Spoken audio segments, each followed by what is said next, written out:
कुछ समय पहले की बात है। एक छोटे से गांव में रमेश और सुरेश नाम के दो दोस्त रहते थे। दोनों की दोस्ती बचपन से ही थी और वे एक साथ बड़े हुए थे। रमेश बहुत मेहनती था, लेकिन उसका नसीब हमेशा साथ नहीं देता था।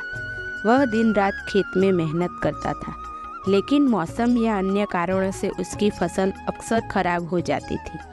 दूसरी ओर सुरेश उतना मेहनती नहीं था, परंतु उसका भाग्य हमेशा साथ देता था। वह कम मेहनत करके भी अच्छी फसल उगा लेता था और हर साल अच्छा मुनाफा कमाता था। एक दिन रमेश ने सुरेश से कहा, सुरेश, मैंने तुम्हारी तरह मेहनत की है, लेकिन देखो मेरी फसल हमेशा खराब हो जाती है। क्या यह मेरी किस्मत ही खराब है? सुरेश हंसते हुए बोला, अरे भाई, किस्मत को दोष क्यों देते हो? मेहनत करके सफलता मिलती है।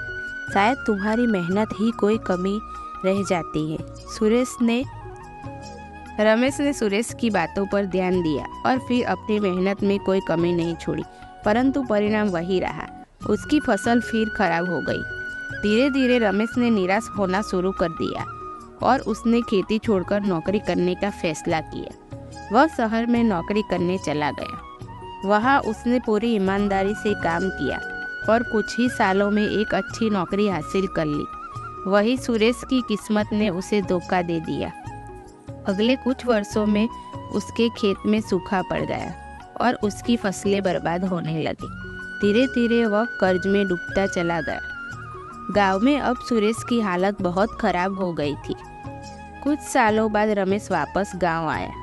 उसने देखा कि सुरेश अब पहले जैसा नहीं रहा।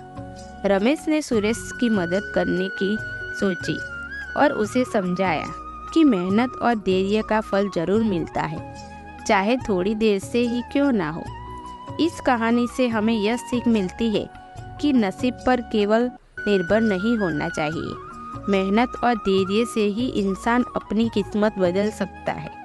नसीब अपना अपना हो सकता है, लेकिन मेहनत का फल जरूर मिलता है।